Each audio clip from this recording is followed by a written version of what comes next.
यह कहानी मेरी है। मेरी नई नई शादी हुई थी। मेरी उम्र लगभग 25 साल थी और गजब की बात यह थी, मेरे होने वाले पति की उम्र 60 साल थी। और आज मेरी पहली रात है और मुझे यह नहीं समझ में आ रहा है कि मैं अपने पति के सामने क्या मुंह लेकर जाऊंगी। कैसे मैं अपने पति के साथ रात बिताऊंगी। मेरे पति जब रूम में आए, उन्होंने लाइट बंद की और डर के मारे तो मानो मेरी सांस ही रुक गई थी। मेरा पति मेरे पास आकर बैठ गया था और मेरा घूंघट उठा रहा था। तो दोस्तों, मेरा नाम मोनिका है। मैं छोटे से गांव में रहती हूँ। मेरे माता पिता काफ़ी गरीब लोग हैं, लेकिन मेरे रिश्तेदार और मेरे परिवार वाले हमें काफ़ी ज़्यादा सपोर्ट करते हैं। मेरी पढ़ाई लिखाई गांव में हुई थी और मैं पैसों की दिक्कतों की वजह से ज़्यादा पढ़ भी नहीं पाई। मैं चाहती थी कि मैं अपने पैरों पर खड़े हो जाऊं और अपने माँ बाप का सपना पूरा करूं और उन्हें सपोर्ट करूं। लेकिन यह सिर्फ मेरा सपना ही बनकर रह गया, क्योंकि ना मैं तो मेरे पास पैसे थे ताकि मैं बाहर जाकर अपनी पढ़ाई कर सकूं, और ना ही मेरे पास ज़्यादा समय था, क्योंकि मेरे परिवार वाले और सभी रिश्तेदार यह चाह रहे थे कि मेरी जल्द से जल्द शादी हो जाए। मैं दिखने में काफ़ी ज़्यादा सुंदर थी और मेरे लिए काफ़ी ज़्यादा रिश्ते भी आ रहे थे, लेकिन उन सब की दहेज की डिमांड थी जो कि मेरे माता पिता किसी भी कीमत पर पूरा नहीं कर पाते। और तभी मेरे रिश्तेदार एक ऐसा रिश्ता लेकर आए जिससे मेरी तो मानो सांस निकल गई थी। मैं क्या करती। लेकिन मैं जब अपने माता पिता की तरफ देखा तो उन्हें मुझसे काफ़ी ज़्यादा उम्मीद थी कि मैं इस रिश्ते के लिए हाँ कर दूंगी, क्योंकि उस 60 साल के व्यक्ति की कोई भी डिमांड नहीं थी। उसने जैसे ही मेरी तस्वीर देखी थी, वह मुझसे शादी करने के लिए उतावला हो गया था। दरअसल बात यह थी कि उस 60 साल के व्यक्ति की पहली बीवी मर चुकी थी और वह दूसरी बीवी की तलाश में था, क्योंकि उसके बच्चे अब बड़े हो चुके थे और वह चाहता था कि उसके बच्चों के देखभाल के लिए उसकी पत्नी होनी चाहिए। लेकिन मैं क्या करती।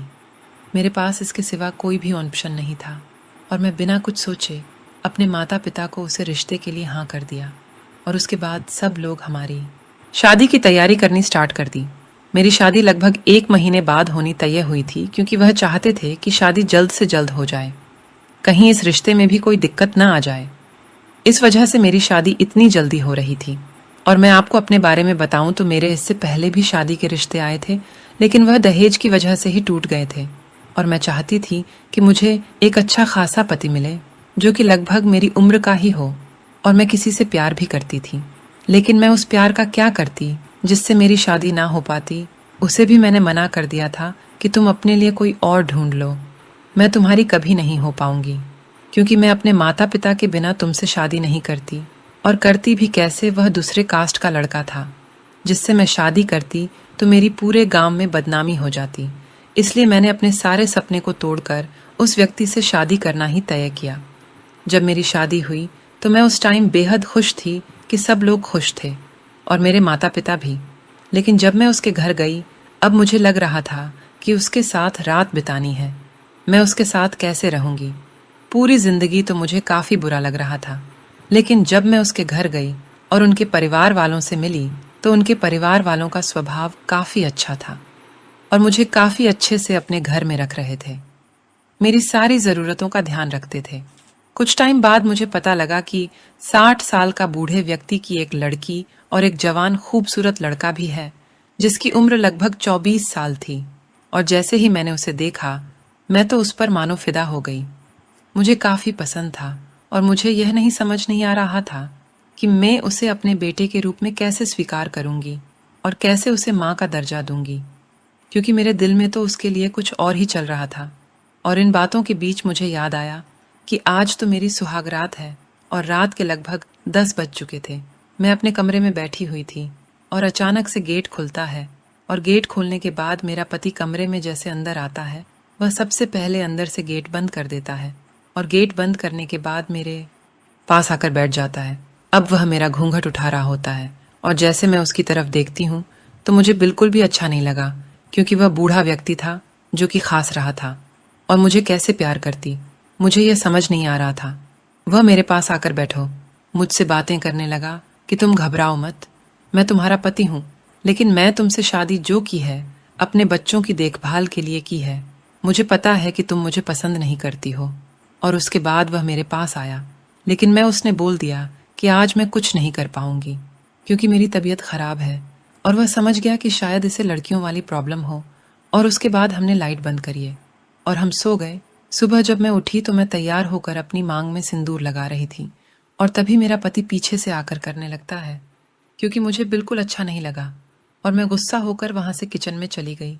और जैसे मैं किचन में गई तभी मेरे पति का लड़का, यानी कि मेरा होने वाला बेटा, किचन में मेरा इंतजार कर रहा था। उसका नाम विशाल था। जैसी मैं उसके पास गई, उसने बोला कि मोनिका आंटी, आपको कोई भी प्रॉब्लम हो तो आप मुझे बता देना, मैं आज से आपका बेटा हूँ। लेकिन मैंने उसे बोला, क्या आपने मुझे आंटी क्यों बोला? फिर उसने बोला कि देखो, आपकी और मेरी एज में काफ़ी कम गैप है, और मैं आपकी अपनी माँ का दर्जा कैसे दे सकता हूँ? आप मुझे कहीं से भी अपनी माँ तो नहीं लगती हो। मैं आपको समाज के सामने माँ बोल सकता हूँ, लेकिन मैं असलियत में आपको अपनी माँ का दर्जा नहीं देख सकता। और ये बात सुनकर मुझे काफ़ी अच्छा लगा, क्योंकि मैं भी यही चाहती थी कि मैं किस एंगल से उसकी माँ लगूंगी और कैसे उसे माँ का दर्जा दूंगी। और उसके बाद वो मुझसे बातें करने लगा, और उसके साथ बात करने के बाद मुझे इतना अच्छा लगा कि काश ये मेरा पति होता और मैं तो किसी गलत इंसान से शादी कर ली।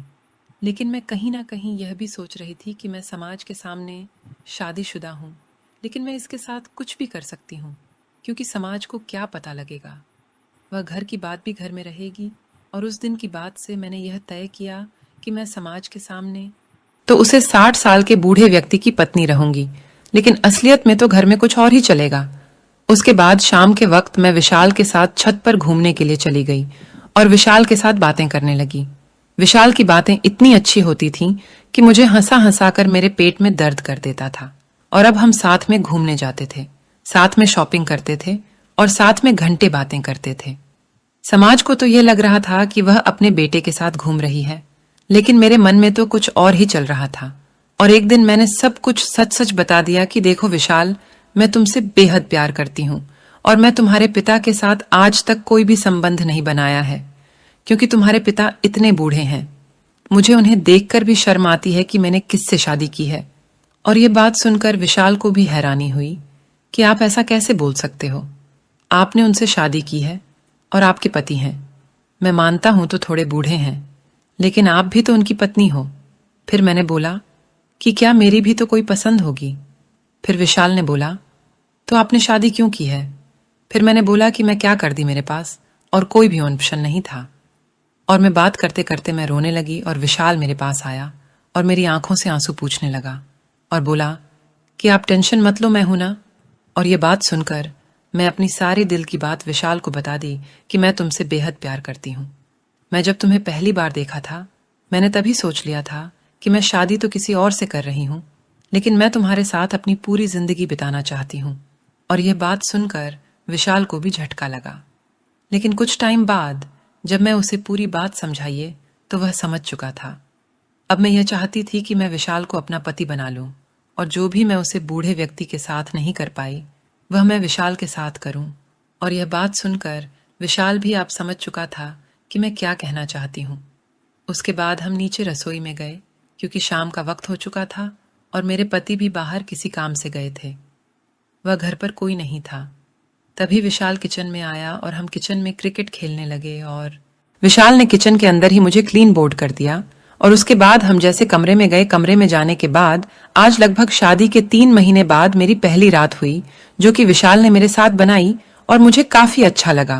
और लगभग 4 महीने में इसी तरीके से बीतने के बाद मैंने यह सोचा, क्यों ना मैं विशाल के साथ कहीं भाग जाऊं और उसी के साथ शादी कर लूं, और हम फिर से नई जिंदगी स्टार्ट करेंगे।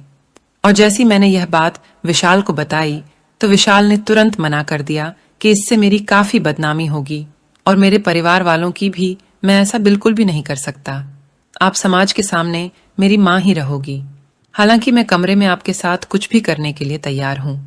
ये बात सुनकर मुझे थोड़ा अफसोस हुआ, लेकिन विशाल के पास भी इसके सिवा कोई भी ऑप्शन नहीं था। उसे भी समाज में अपना मुंह दिखाना था। इन सब बातों के बाद मैंने यह फैसला किया कि चलो ठीक है, मैं तुमसे शादी तो नहीं करूंगी, लेकिन तुम्हें मुझे बच्चा देना होगा, क्योंकि मुझे बूढ़े व्यक्ति से तो बच्चा नहीं ले सकती, क्योंकि मुझे बिल्कुल भी प्यार नहीं करती हूँ। और यह बात सुनकर विशाल ने भी हाँ कर दी। वह लगभग 7 महीने बाद मैं गर्भवती हो गई। और यह बात सुनकर बूढ़ा व्यक्ति भी खुश हो गया कि अब वह भी बाप बन जाएगा और कुछ महीने बाद मैं सभी घर वालों को बता दे कि मैं गर्भवती हो चुकी हूँ। इससे सभी लोग बेहद खुश थे और होंगे भी क्यों ना कि मैं एक बच्चे को जन्म देने वाली हूँ। लेकिन किसे पता था कि बच्चा उसका नहीं जबकि उसके बेटे का है। ये कहानी आपको कैसी लगी? आप कमेंट में ज़रूर लिखिएगा। यह कहानी पूरी तरीके से कल्पनी है और आप वीडियो को लाइक शेयर ज़रूर कीजिएगा और हम जल्द मिलेंगे नेक्स्ट वीडियो में। तब तक के लिए थैंक यू सो मच।